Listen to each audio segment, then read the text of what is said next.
Pessoal, hoje eu tô aqui com vocês para gravar uma questão de química, certa resolução da prova da Unifacisa 2022.2, então bora aqui ler a questão.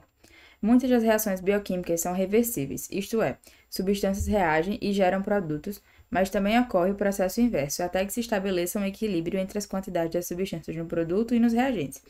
Esse processo pode ser quantificado por meio da equação da constante de equilíbrio, considerando uma dada temperatura.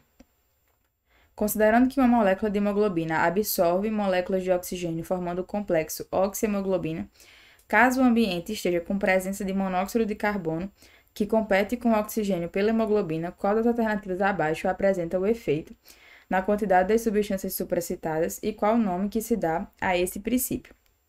Então, vamos lá. O que acontece? Ele está falando para a gente aqui sobre um determinado princípio que fala sobre o equilíbrio, tá certo? O equilíbrio entre as reações diretas e inversas de uma reação, certo? E aí, o que acontece? A gente tem que o principal princípio que a gente tem que relaciona esse equilíbrio das relações, né, que a gente vai estudar em equilíbrio químico, seria o princípio de Le Chatelier, tá certo? É um princípio bem clássico da química que vai vai relacionar, tá certo? Essas condições que foi expressadas aqui na questão. E aí, a gente já conseguiria eliminar três alternativas, tá certo? E aí, a gente conseguiria eliminar essas alternativas por algumas outras questões que eu também vou explicar agora. Ele pedir pra gente, né, esse fator do princípio, mas ele também pede pra gente o que acontece com a oxihemoglobina. E aí, como é que é o funcionamento da oxihemoglobina no nosso sangue? A gente tem que a hemoglobina, ela vai se ligar ao oxigênio, tá certo?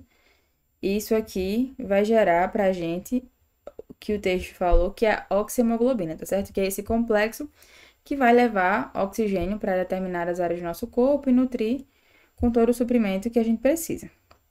Essa reação, ela é tanto direta quanto inversa, tá certo? Só que o que acontece é que em presença de monóxido de carbono, que foi a situação que o texto deu pra gente, o monóxido de carbono, ele vai se ligar à hemoglobina, certo? De maneira irreversível. E o monóxido de carbono acaba intoxicando o nosso organismo, tá certo? Ele é tóxico pra gente. Então, a gente vai ter uma intoxicação. E aí, o composto que é formado é o COHB. E o que é isso? Carboxihemoglobina, tá certo? Essa carboxihemoglobina vai gerar inúmeras reações indesejadas no nosso organismo, inclusive a formação de outros subprodutos. Então, como por exemplo, o nosso sangue vai ficar mais ácido, isso vai romper com o equilíbrio sanguíneo, a gente vai ser intoxicado pela falta de oxigênio mesmo, certo? A perfusão tecidual, que é esse suprimento desse gás essencial para a nossa vida, que é o oxigênio, para os tecidos, vai ser reduzida.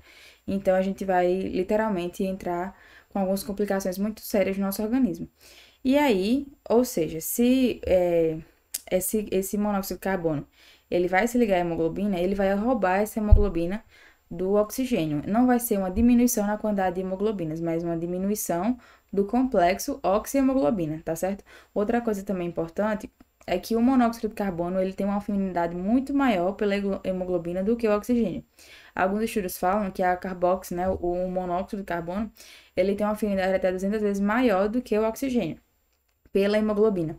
Então, preferivelmente, a hemoglobina vai se ligar a ele, embora seja muito tóxico para o nosso organismo.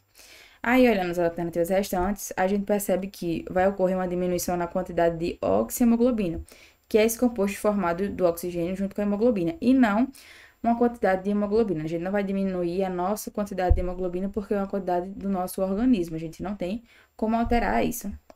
Assim como uma simples troca de gás que a gente vai respirar, tá certo? Então, a gente fica aqui com letra A. Eu espero que vocês tenham entendido. Qualquer dúvida é só deixar nos comentários e até a próxima questão.